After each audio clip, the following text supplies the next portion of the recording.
Welcome to the Leading Edge Podcast with Eric Thompson. Inspire, perform, profit.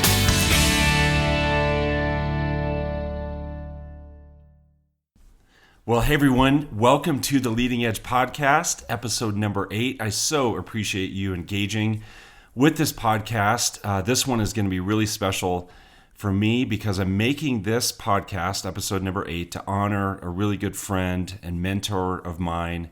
His name is Bill Sumner, and I'm making this now because Bill just found out, and his family just found out, that he has a stage 4 brain tumor. And, you know, that for sure is the real deal. And you know what? Bill also is the real deal.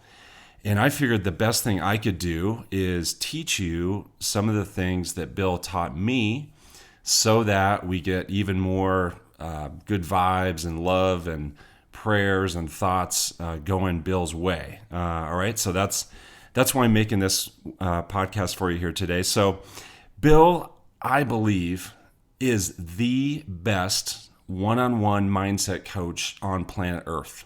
I've been around a lot of people like that who kind of play that role and, followed other certain people and been around certain people. And I've never seen anyone like him in terms of being able to coach people one-on-one. The guy is a genius.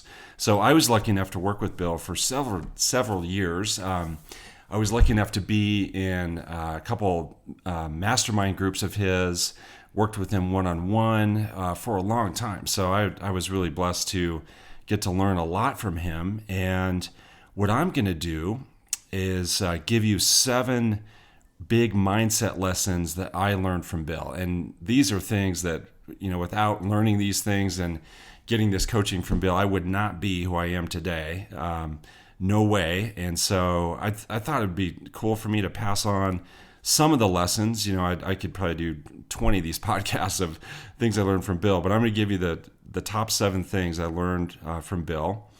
And I'll tell you right up front before we get into these 7 things, probably the biggest thing I learned from Bill was how to be a coach. So I do a lot of coaching. I coach agents, I coach other managers and owners.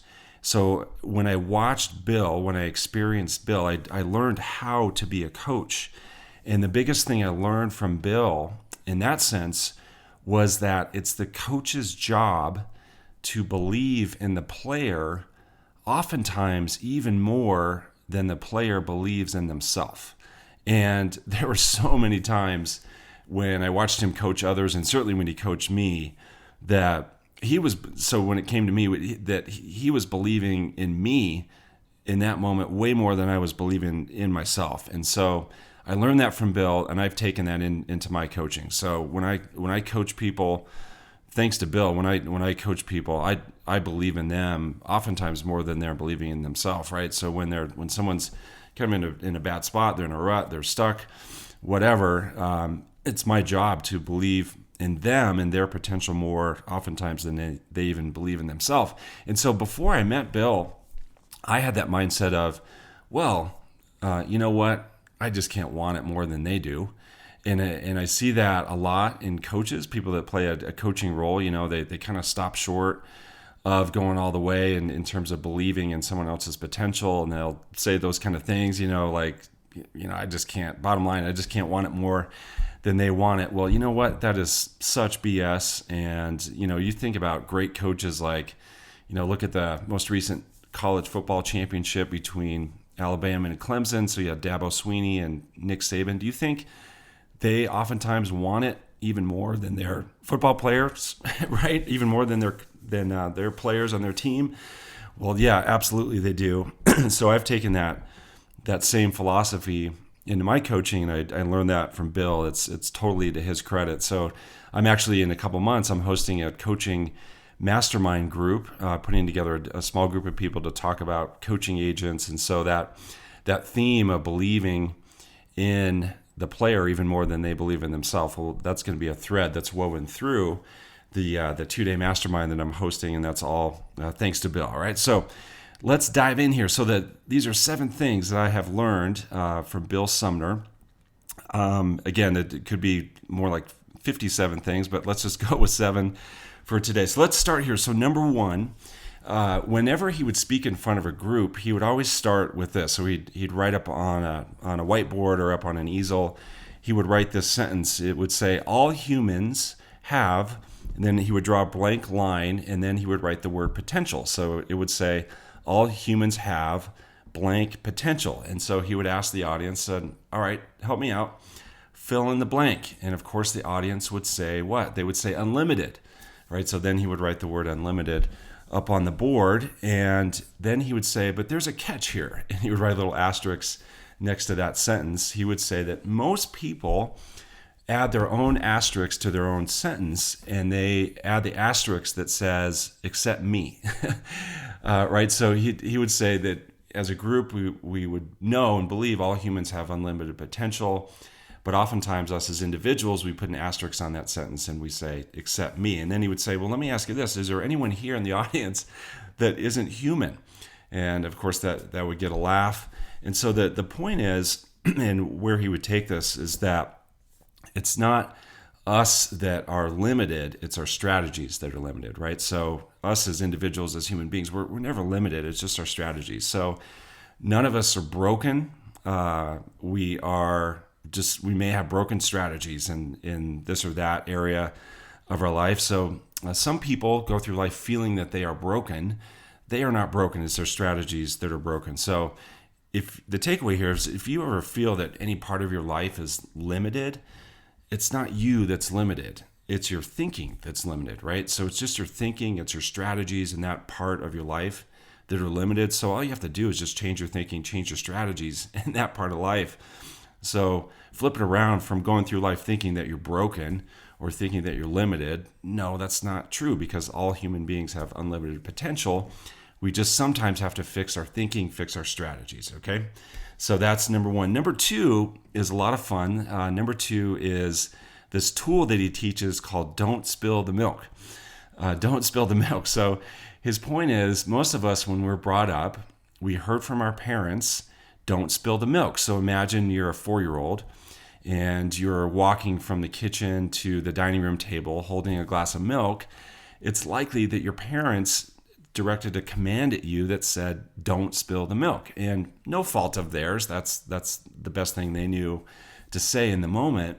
But of course, if you really think about that sentence, don't spill the milk, that's a command of what you don't want to have happen. So oftentimes what happens when you're focusing on what you don't want to have happen is that it happens, right? It like increases the odds. So you can take this metaphor into life and just be aware of the commands that you are giving yourself. So what's the opposite of don't spill the milk?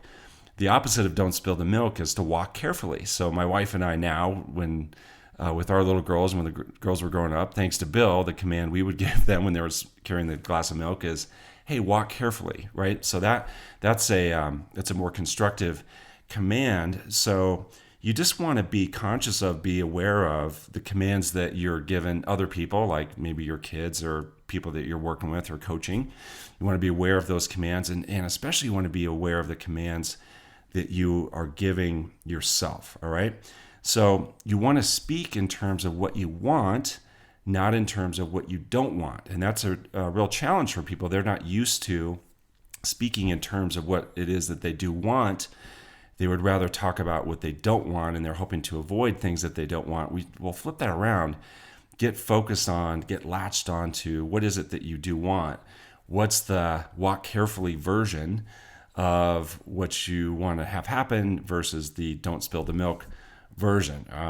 All right, so hopefully you like that one. That one's fun, isn't it? Don't spill the milk. Number three is also really good. Number 3, Bill talks about there are only 2 time tenses. All right, so my wife is a Spanish teacher, and when you learn a new language, you learn the different verb tenses, right? So there's past, present, future. Okay, so when you learn a new language, you learn about how to conjugate a verb in past, present, future. When we speak, often we're using verbs in English, past, present, future. Well, what Bill coaches is that there's not past, present, future. There is now and not now. So there are only 2 time tenses, not 3. There's now and not now. Now, this also ties to one of my favorite lines from him that I use quite a bit. It is, hey, when might now be a good time to do that? When might now be a good time to do that? So I use that in coaching people all the time. If I watch them kind of procrastinating or hemming and hawing about something, I'll say back to them, so when might now be a good time to go ahead and get that done? And that always gets a laugh, but people get it. So the thing is, with now, in the tense of now, that implies a whole lot of ownership and a whole lot of responsibility, right? So it just really, it sinks in. You own the task, you own the dream, you own the thing that you want to get done, and you are creating it in the now. When it's not now, something that's not now is never going to come. It's never going to happen.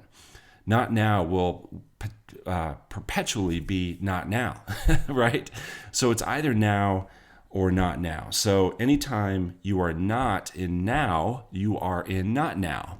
And that is kind of a tongue twister to say, but do you get it? Are you guys with me on that? So if something is really important in your life, if you have some dream, some goal, something that you want to get done, something you want to accomplish, well, let me ask you this. Is it in now? Are you framing it in now, or are you framing it in not now? If it's not now, it's never going to happen. It's never going to come. It's just going to live out there as, gosh, someday I would hope to have this thing happen. If it's being created in now, you're taking action on it. You're taking responsibility for it.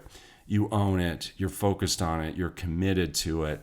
So if something is important to you, put it into the now category. Take it out of not now. Put it into now. That was number 3. Number 4 is all about our relationship with fear. Okay, so number 4 is a relationship with fear. I learned a whole lot about relating to fear from Bill. All right, so a lot of us are avoiding fear, and when that happens, when we avoid fear, because of wanting to be comfortable, right? So it's usually we're choosing comfort over fear. The wild thing that occurs, the wild thing that ends up transpiring is that we end up being super uncomfortable, right? So if we just live our life being in avoidance of fear because we want to be comfortable, that ends up being really uncomfortable, right? So whether that be just flat out bored, or we end up in a really bad spot because we weren't willing to push ourselves and take a risk, we never grow, that ends up being super uncomfortable, right? So when you avoid fear because you don't want to be uncomfortable, you end up being super uncomfortable. So not only do we want to embrace fear, not only do we want to view fear as a really good thing and a really positive thing, we also must view it as mandatory. All right? Fear is mandatory along the way of our growth. And so if you were to think about something really fantastic that you accomplished in your life, something that you are super proud of, I will bet you that there was some fear involved along the way. I bet you that there were some butterflies in your stomach. I bet you that there was at least a little bit of anxiety, at least a little bit of your palms sweating, at least a little bit of the adrenaline pumping. And if you look back on that, I would bet you that you have very positive feelings about that. I would bet you that you felt in that moment highly focused, highly committed, eyes wide open, marching forward with a lot of surety, and still feeling fear at the same time. And so it's important for us to look for opportunities in our life to get us scared a little bit, right? So if something feels a little scary, that's actually a good thing. That means that we're growing. That means we're pushing ourselves. That means we're getting out of our boundary. And you know what? Things that may seem scary in the big picture, they're really not scary because, that fear comes from a very old place in our brain where it would protect us from things like saber-toothed tigers, right? So saber-toothed tigers aren't around anymore. So that's where that's coming from. So if you're feeling that fear, you're not going to die. But that fear you can turn into a good thing, and you can embrace it, and you can welcome it, and you can look for it, you can invite it, because it's mandatory along the way, and it causes really good things to happen. Okay, so that was number 4. That was our relationship with fear. Number 5 is this thought of living our lives from the inside out versus the outside in. Do you live your life inside out, or do you live your life outside in? So for me, for Bill, this was a huge one for me. This was a big, big deal. For me, this is something he just really helped me with. So when you live your life outside in, you are in constant need of outside approval and acceptance and even permission, right? So for your life to be satisfying, you're wanting all these things from the outside, all right? So you're kind of putting the responsibility of a fulfilling and satisfying life onto the outside world, and you're constantly seeking all these things from the outside world. And you know what? It can be maddening to live that way, right? It is just a vicious cycle. You're looking for something that's never, ever going to come, and you're asking the outside world to do something that it's not its job to do, right? So a way better way to live your life is from the inside out, all right? So when you live from the inside out, you have this internal sense of peace and calm and confidence and value and worth and clarity, right? And that's just radiating from the inside out. And so you're putting the responsibility of your happiness and satisfaction in life where it belongs, which is onto you, right? So if you find yourself constantly seeking things from the outside world, just know that that's never, ever going to come, all right? So what you need to do is just ask yourself to do that. Put that back on you, put that responsibility where it belongs, and it will end up in a way more fulfilling, way more satisfying, way more peaceful, way more clear life when you can live your life from the inside out. All right, so that was number 5. Number six, I love. This one always gets a good smile when I tell people about this one. This one is Bill's tool called being a rock star, or I'm sorry, let me back up. It's called Rockstar Album Sales, right? So Rockstar/album sales is the name of this tool that he came up with. Here's how it goes. So the way it goes is it's based on the question, when are you a rock star? All right, so when are you a rock star? Are you a rock star once the album sales come? Once you are made the Billboard top whatever, if you're top 20 Billboard list, is that when you've become a rock star, or have you become a rock star before then? When is someone a rock star? And so he used to use the analogy of Madonna, but maybe let's use Lady Gaga. All right, so think about Lady Gaga. Rock star? Yes. Would we define her as a rock star? Yes, absolutely. But the question is, when did she become a rock star? When did she become a rock star in her own mind is the real question. In her own mind, was she a rock star when she saw herself on the Billboard list, or was she a rock star at some point before then? The point of all this is that most of us live our life waiting to see our name on the Billboard list before we will consider ourselves to be a rock star.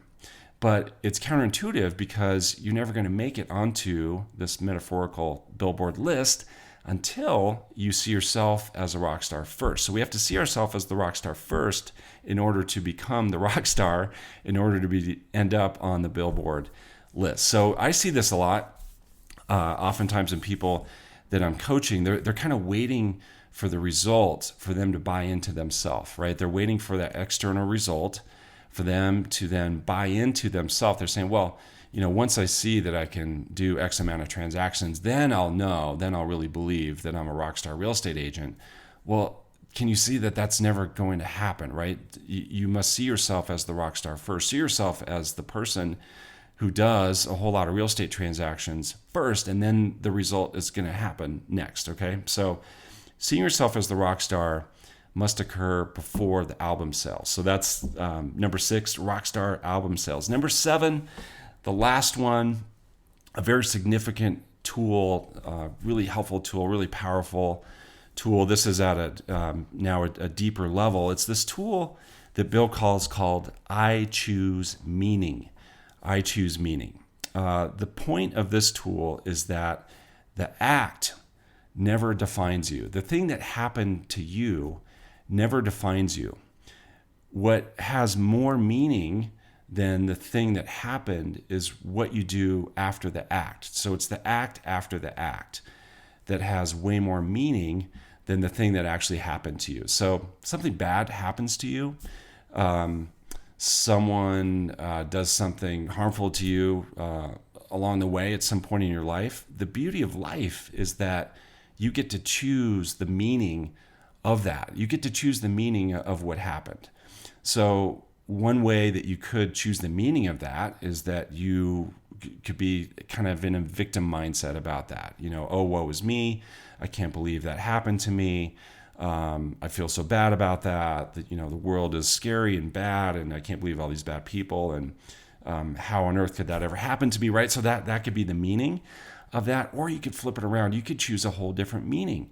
And that, again, that's the beauty of life, is that we have the power to choose the meaning for anything that happens to us. So something happens, we can choose the meaning of that. So not only can we look for the positive in what happened, not only can we say, oh my gosh, that thing that happened to me, that was the defining moment of my life. And because of that, I was able to do X, Y, and Z. That was the point that I vaulted from. That was like a trampoline. I hit that low point in my life, and I totally rebounded up.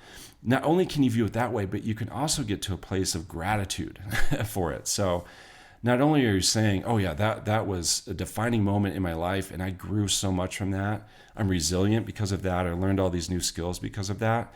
And I am so grateful. I am so grateful that happened. Oh my gosh, I can't imagine my life any other way. Thank you world. Thank you God, whatever, whomever you would thank. Thank you that happened, because that now defines me. I wouldn't be who I am without that happening, right? So do you see how that works? So we have the power to choose the meaning in anything that happens to us. And that's a beautiful thing, right? Just knowing that we are empowered at that level. So those were 7 lessons that I learned from Bill Sumner. And again, I could have done 57. You may want to check out things online that he has created. Just has some fantastic programs out there. More than anything, how you all could help me, just send some love, send some good vibes, send prayers, send positive vibrations and thoughts his way. He could use that right now, and I would just so greatly appreciate that. And I appreciate you tuning in to this podcast and being a part of this. Thanks for listening to this. And I'm grateful for Bill Sumner and all these lessons that he taught me. And I hope all of you just have an amazing day. We'll connect with you soon. Bye.